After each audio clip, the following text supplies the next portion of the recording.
Alô, comunidade, eu sou o Rodrigo Viana e esse é o ICL Urgente, que chega sempre com as principais notícias do Brasil e do mundo, informação, análise a quente, no dia 12 de dezembro de 2025, sexta-feira, a gente sextou e tem a Laura Couto na nossa redação, num dia quente, com muitas notícias ruins para a extrema-direita. Laura. Boa tarde, Rodrigo. Sextou e o ano está acabando, né? Boa tarde para você que está nos assistindo pelos canais do Instituto Conhecimento e Liberta e Eduardo Moreira no YouTube e também pelos nossos canais parceiros. Aproveita, gente, deixa seu like, se inscreve no canal e comenta de onde você está assistindo o ICL Urgente. Vamos lá, Rodrigo, que hoje tem bastante coisa.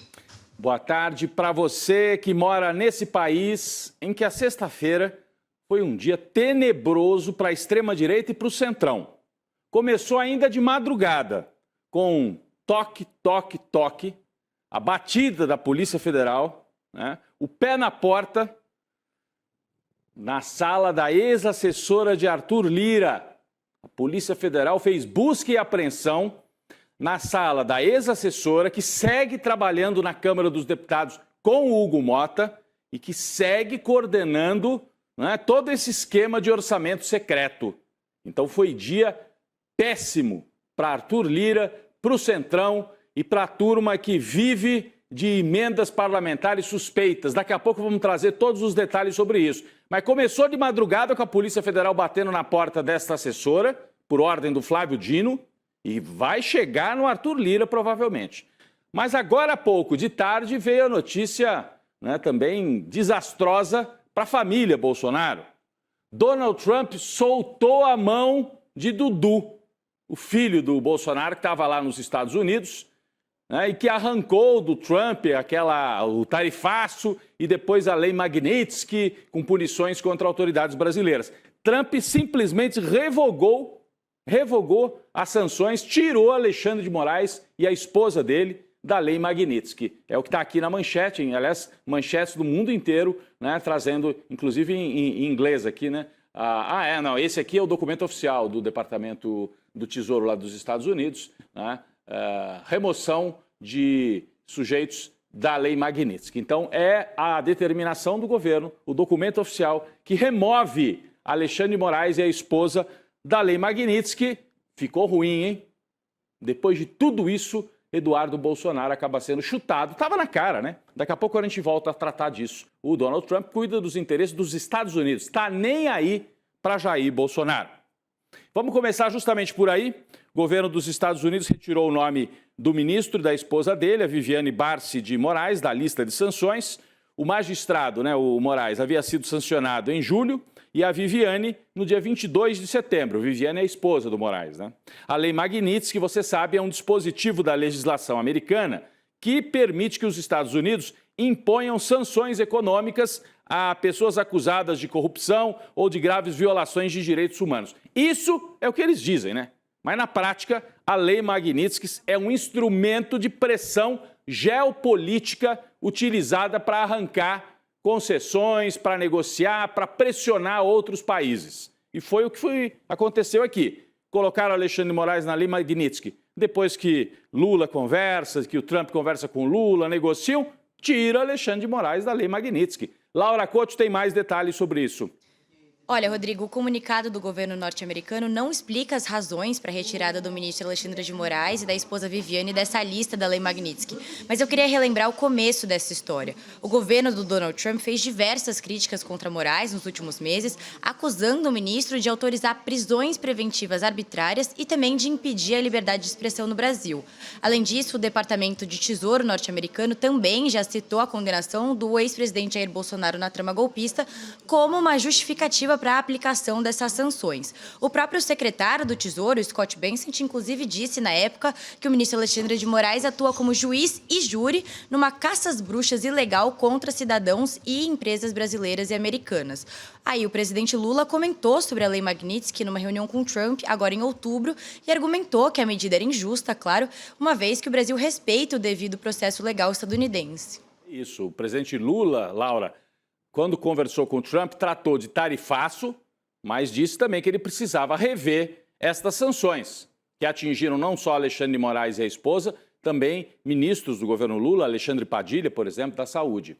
Então, o que o Donald Trump fez hoje é uma derrota tremenda para a família Bolsonaro, é um alívio, claro, para o Alexandre de Moraes e para a família dele, e é uma grande vitória da diplomacia brasileira e do governo Lula. É tudo isso junto. Não dá para negar, né? Bom, o deputado federal, Eduardo Bolsonaro, ainda deputado federal, se manifestou. Lançou agora há pouco uma nota pública, né, o filho 03 do Jair, dizendo que recebeu com pesar a notícia, né, a divulgação de que o Moraes foi retirado da Magnitsky, mas que segue muito grato pelo apoio de Trump ao longo desta trajetória e pela atenção dispensada, né, à grave crise de liberdade que assola o Brasil, segundo o Eduardo Bolsonaro. Essa aqui é a nota, ó. Se puder colocar mais um pouquinho. Esperamos sinceramente que a decisão do presidente seja bem sucedida em defender os interesses estratégicos dos americanos. Ele está mais preocupado com o interesse dos americanos do norte do que com os brasileiros, né, o Eduardo Bolsonaro. Quanto a nós, continuaremos trabalhando de maneira firme e resoluta. Lamentamos que a sociedade brasileira, diante da janela de oportunidade, não tenha conseguido construir a unidade política para enfrentar esses problemas. Depois ele conclui assim, o Dudu Bolsonaro: que Deus abençoe a América. É uma expressão que eles usam muito lá, né? Muito em inglês, inclusive.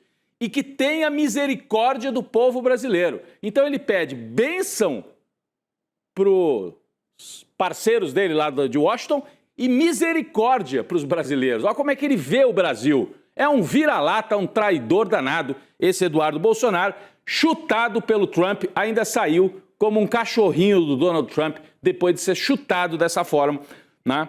E traz essa nota vergonhosa, mais uma nota vergonhosa, após a decisão do Trump, repito, que mostra o seguinte: o presidente dos Estados Unidos cuida do interesse dos Estados Unidos. Usou o caso do Bolsonaro para pressionar o Brasil no meio dessas negociações de tarifaço. Assim que negociou o que queria, tira as sanções, baixa o tarifaço e segue a vida. E o Jair que continue preso e o Dudu que se cuide, porque não sei não, hein? O próximo passo é, chutarem o Dudu Bolsonaro dos Estados Unidos. Bom, o líder do PT, do Partido dos Trabalhadores na Câmara, Lindbergh Farias, publicou um vídeo celebrando a retirada de Alexandre de Moraes da Magnitsky e a vitória do governo brasileiro nesse episódio. Vamos ver. Gente, vitória do Brasil. O governo norte-americano acaba de tirar o ministro Alexandre de Moraes da Lei Magnitsky. Vitória da diplomacia, presidente Lula. Você conseguiu recolocar o Brasil no caminho do diálogo, depois de toda aquela sabotagem feita pela família do Bolsonaro, que agiram como traidores da pátria, impondo tarifas, sanções aos ministros do Supremo. Parabéns, ministro Alexandre de Moraes. Vitória da democracia e vitória da soberania brasileira. É importante o vídeo. Agora eu fico pensando, sabe em quem? No Barroso. O Barroso pediu aposentadoria precoce do Supremo porque ficou com medo que a Lei Magnitsky sobrasse para ele. Agora acabou a Lei Magnitsky. Será que ele vai pedir de volta o cargo no Supremo? Não dá mais, né? Virou a página já. Precisava um pouquinho mais de firmeza o Barroso, né? Correu muito rápido diante da pressão, fugiu e agora a história está sendo revertida com firmeza e com negociação por parte do Brasil. Bom, foi um dia péssimo, né? Como eu dizia, para a extrema-direita. A festa que os partidos da direita fizeram no Congresso durou pouco, hein? Fizeram no Congresso porque tinham conseguido livrar a Carla Zambelli da cassação. Por quê? Porque a primeira turma do Supremo Tribunal Federal decidiu hoje, por unanimidade, decretar a perda automática do mandato da deputada Carla Zambelli, que não é mais deputada coisa nenhuma, ela é presidiária, condenada, criminosa. E o partido dela tinha feito aquela manobra para tentar poupá-la da cassação, mas tem que ser cassada. E a primeira turma hoje decidiu.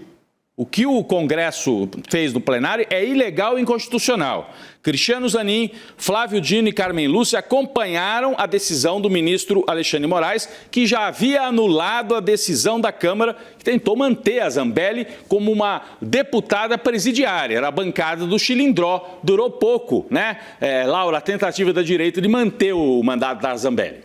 Rodrigo, na decisão, o ministro Alexandre de Moraes afirmou que a deliberação da Câmara, que rejeitou a cassação da Zambelli, violou claramente a Constituição. Moraes classificou o ato como nulo e que afronta os princípios da legalidade, da moralidade e da impessoalidade, além também de um desvio de finalidade. Segundo o relator, a Constituição determina que cabe ao Poder Judiciário decidir sobre a perda automática do mandato de parlamentares condenados criminalmente depois do trânsito em julgado, que é o caso da Zambelli. O Moraes afirmou que cabe à mesa diretora da Câmara só formalizar a perda do mandato por meio de um ato administrativo obrigatório. O ministro também ordenou que o presidente da Câmara, Hugo Mota, dê posse ao suplente Adilson Barroso, do PL de São Paulo, em até 48 horas. Rodrigo. Mais uma vez o Hugo Mota sai menorzinho, né? Já era pequeno, ficou menorzinho ainda. Porque o que os ministros disseram foi: Hugo Mota não tinha que mandar para o plenário. A decisão foi tomada. Ela está condenada em 2 processos, inclusive saiu com arma na mão no meio da rua. Invadiu o sistema do Conselho Nacional de Justiça. Está condenada. Não dá para manter mandado dela. Tentaram. E agora a decisão foi cassada e o Hugo Mota vai ter que colocar o rabo entre as pernas e cumprir o que o Supremo Tribunal está mandando fazer. O julgamento da justiça italiana é que vai definir a extradição da Zambelli. Ela está presa lá em Roma, você sabe. Tem um pedido para que ela venha cumprir pena aqui no Brasil. Já passou por algumas instâncias na Itália. A decisão final no judiciário italiano acontece na próxima quinta-feira, dia 18. Então, antes do Natal, provavelmente, a Itália vai mandar devolver a Zambelli aqui para o Brasil. A justiça, né? Aí o governo italiano ainda tem uma parte que é o governo, que pode ainda segurar um pouquinho. Mas o ano que vem, provavelmente, a Zambelli vem cumprir pena aqui. Ex-deputada, presidiária, amiga do Jair, vai cumprir pena ao lado dele. Falando nisso, né? Mais um capítulo da série Vitimização da família Bolsonaro. Dessa vez, Carlos, o Carluxo, divulgou um vídeo, divulgou hoje, que mostra o Jair Bolsonaro bem diferente daquele que dizia ter histórico de atleta. Na imagem, o ex-presidente aparece dormindo, ou fingindo que está dormindo, né? E num episódio assim de crise de soluços prolongada. Estaria dormindo e tendo soluços. O filho 02, o Carluxo, comentou nessa postagem que ele fez a gravação já há vários dias, não era para ser pública, mas que veja bem, é impossível ignorar essa situação, que o pai dele está sofrendo muito, que precisa de cuidado dos médicos. Vamos ver o vídeo, que é mais uma tentativa de comover o Alexandre de Moraes para ver se manda o Jair para a prisão domiciliar. Vamos assistir esse vídeo do Jair Bolsonaro. Vamos lá.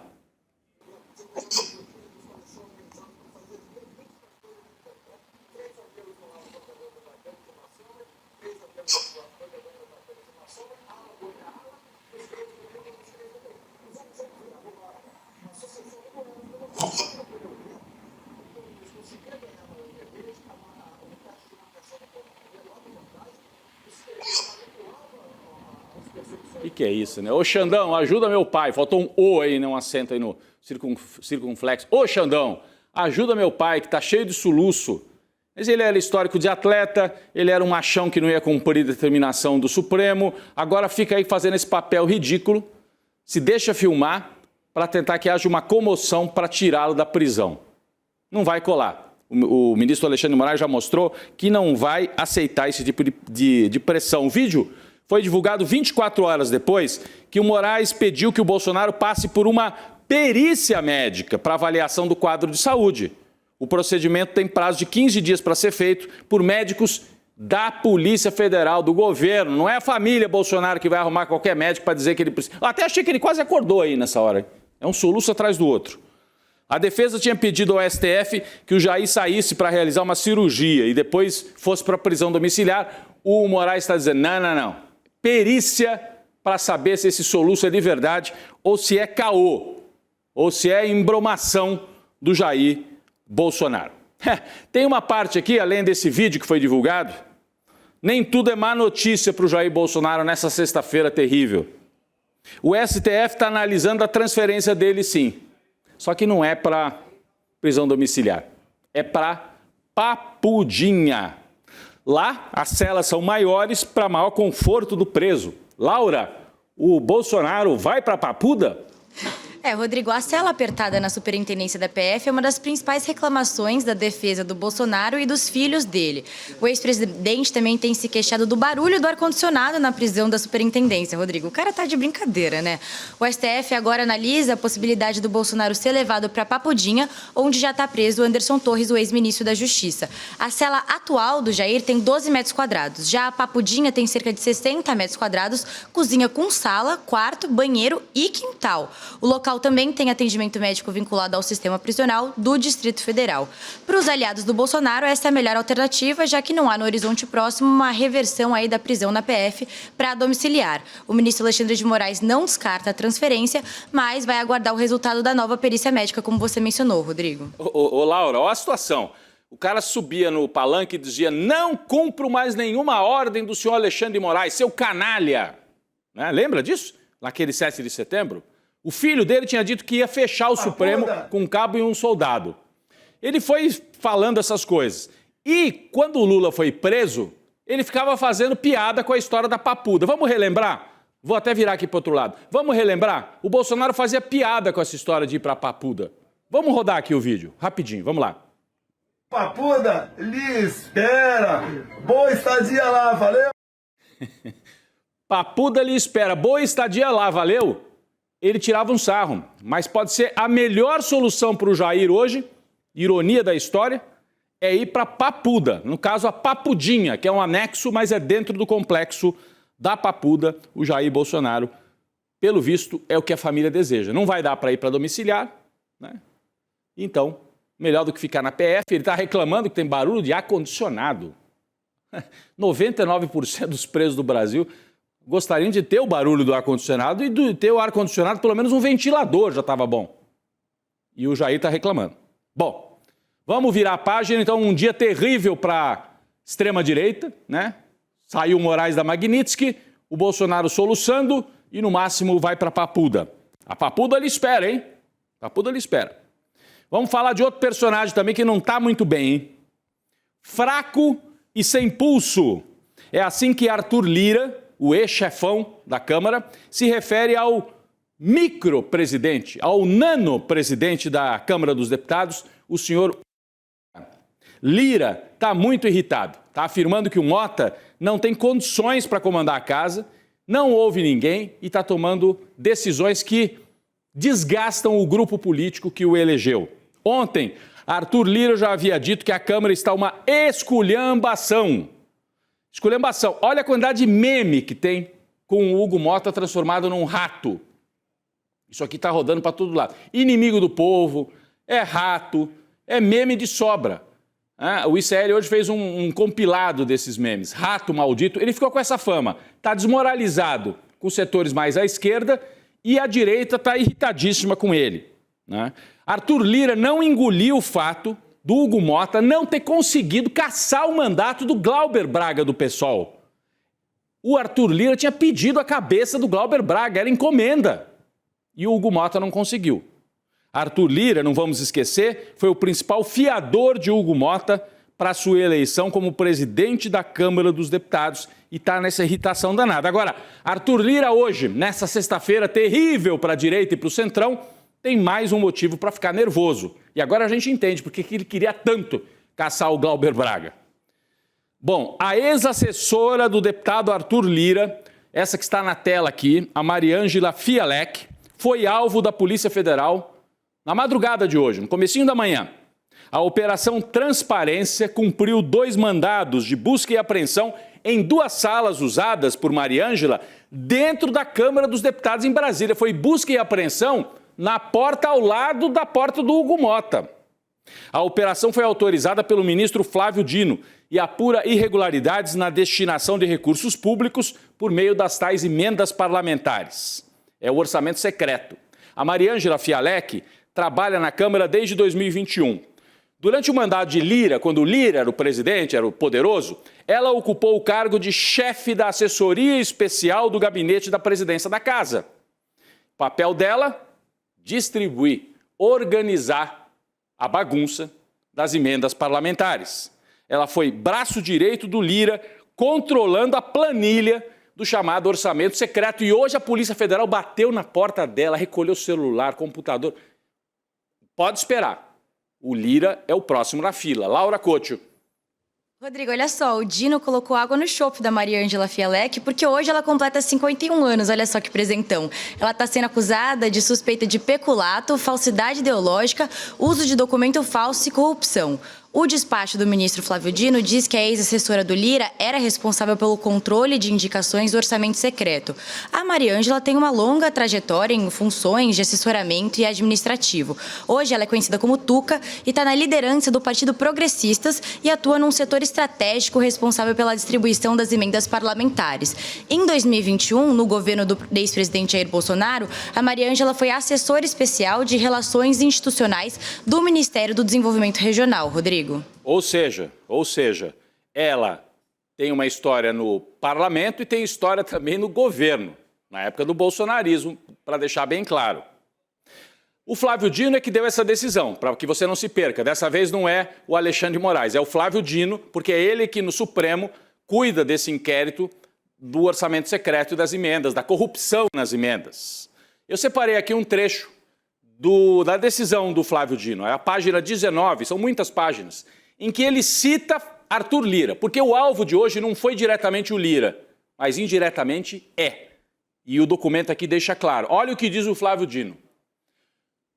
O deputado, ela agia em nome do deputado Arthur Lira. Constatou-se ainda que mesmo após a alteração na presidência da casa, com a eleição do Hugo Mota, ela, a Mariângela, permaneceu no exercício da função, supostamente atuando sob ordens diretas da antiga presidência da Câmara, exercida pelo deputado Arthur Lira, fato que ainda está em apuração. Então, o Arthur Lira não foi o alvo diretamente, mas ele é citado em mais de um momento para justificar a busca e apreensão. A Mariângela Fialek só sofreu busca e apreensão porque ela agia, segundo as denúncias, em nome e por determinação de Arthur Lira. E olha que interessante o que aparece aqui.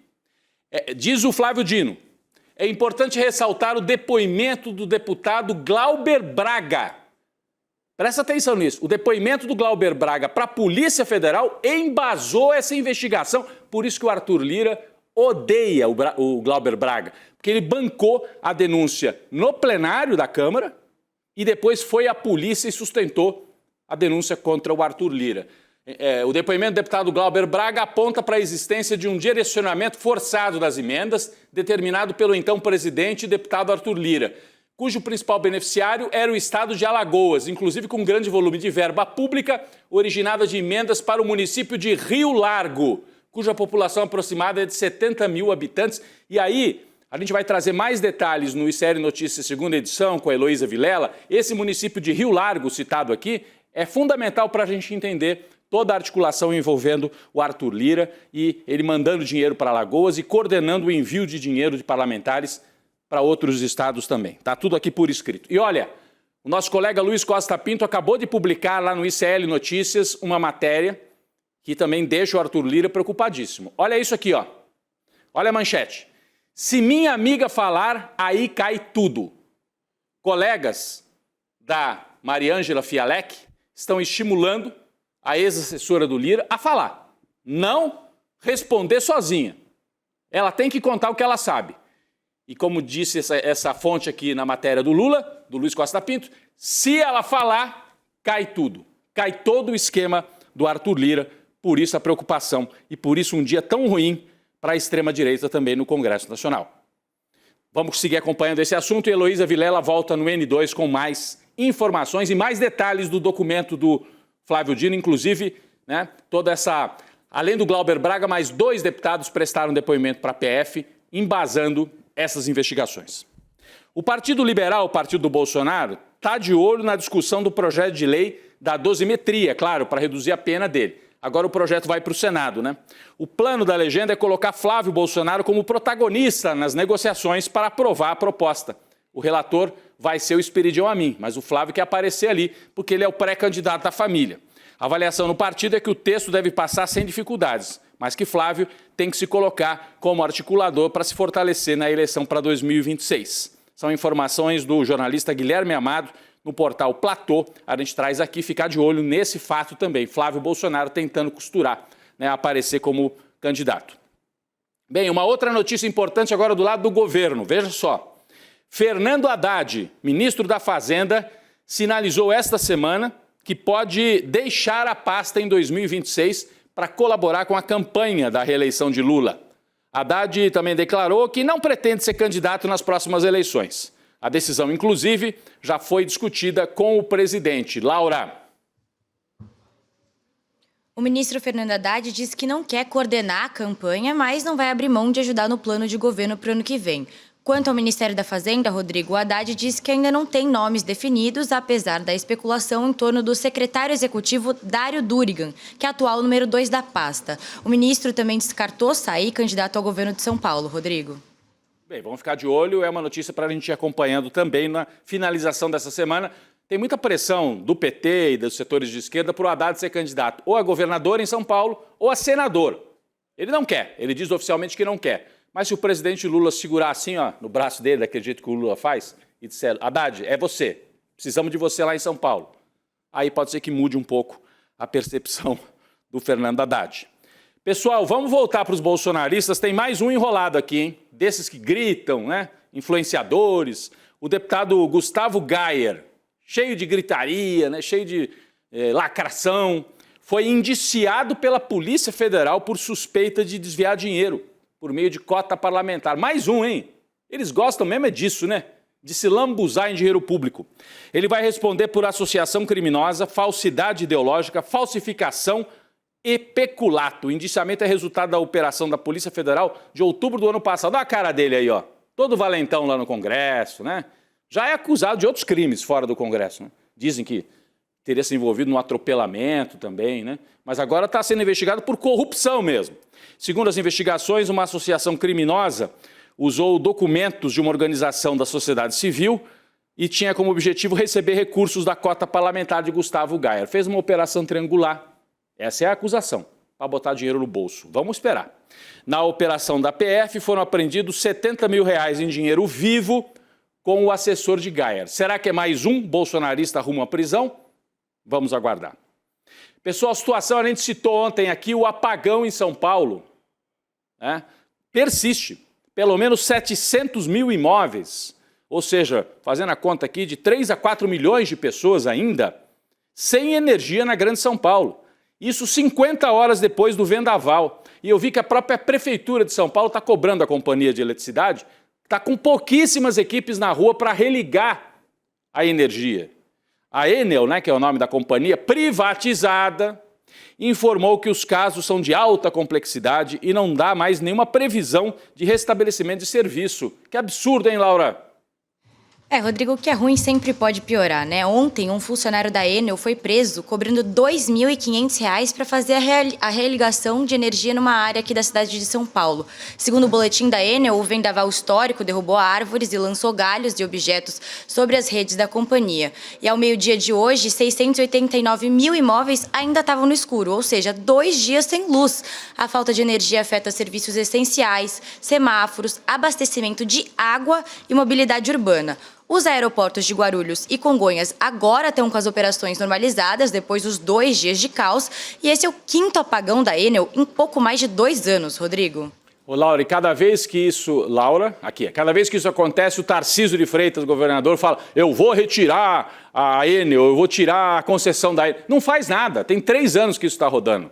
Né? Tem aquela frase antiga, né? São Paulo, cidade que a todos seduz. De dia falta água, à noite falta luz. Mas está faltando luz o tempo todo. E está faltando administração, e está faltando o Tarcísio de Freitas, que é privatizar, né? Privatizou a água agora também. Já não basta a luz, agora eles privatizaram a água, o preço sobe, o serviço piora e a gente paga o preço. Fica de olho que esse é um tema também para a campanha de 2026. Temos que reverter as privatizações criminosas, em alguns casos, feitas no Brasil. Laura, sextou de uma vez, Laura. Bom fim de semana para você, obrigado. Bom fim de semana para você também, para você que está nos assistindo. Até segunda, Rodrigo. Até segunda, mas dá tempo aqui de um último recado. Olha, domingo, hein, pessoal? Faltam 2 dias só. Domingo você pode garantir sua vaga na 2ª turma da pós-graduação Repensando o Brasil, Sociedade, Política e História. Domingo, 8 horas da noite, tem a apresentação desse curso, né? Já teve a primeira versão, agora tem mais professores se somando à turma que já estava lá. Como é que você se inscreve? Em iclurgente.com.br, iclurgente.com.br. Faz isso agora, né? Eu peço para você, além de você se informar, você fazer uma reciclagem aí dos seus conhecimentos, é importante que você ajuda a manter essa estrutura dos cursos e também do jornalismo. A gente está acompanhando e vamos entrar numa fase ainda mais complicada para o Brasil e mais importante, 2026. Então você nos assiste, estuda e se recicla, né? Aproveitando aí, iclurgente.com.br, repensando o Brasil. Fica o convite. Vem aí o N2 com mais informação e mais análise. Chico Sá, Roberta Garcia, Elô Vilela de Brasília. Daqui a pouco eu tô por lá também. Valeu, gente. Imagina a gente juntar numa mesma pós-graduação o ex-ministro Renato Giannini, o Gessé Souza, a Marilena Chauí, o Lindener Pareto, enfim, os maiores intelectuais do Brasil. Ah, Eduardo, você tá falando da pós-Repensando o Brasil, né? É isso mesmo. Eu tô falando da pós-Repensando o Brasil, que foi o maior sucesso esse ano, com uma turma de mais de 5.000 alunos e alunas que estão encantados com o curso. Só que pro ano que vem, a gente tem ainda mais novidade. Imagina a gente colocar nesse grupo o João César Castro Rocha. Imagina a gente colocar ainda várias outras novidades que vão fazer a pós de maior sucesso do Brasil ficar ainda melhor. Tudo isso vai ser anunciado no dia 14 de dezembro, um domingo, às 8 horas da noite. Posso te dar um spoiler? Você vai querer participar. Um abraço e até lá. Você já reparou que o Brasil parece viver a mesma crise várias vezes? Golpes ensaiados, desinformação organizada, violência que nunca diminui. Nada disso começou agora. O Brasil repete padrões. E quando você olha por distância, tudo se repete. Por que certos conflitos nunca desaparecem? Por que a desigualdade nunca diminui? Por que a desinformação se espalha tão rápido? A resposta não está no presente, está na história, nas estruturas que atravessam séculos e continuam organizando o país. O novo e-book do Instituto Conhecimento Liberta reconstrói o Brasil de agora pela lente da história e mostra por que nada começou em 2025 e nem em 2018. Cada capítulo parte de um fato atual: crise política, guerra cultural, violência urbana, colapso climático, e o conecta às camadas históricas que nos trouxeram até o presente. Porque não existe futuro sem entender o que trouxe a gente até aqui. E porque mudar o Brasil exige enfrentar aquilo que o país insistiu em manter. Se tudo parece se repetir, é porque se repete. Mas nada está condenado a continuar igual. Entender o Brasil é o primeiro passo para transformá-lo.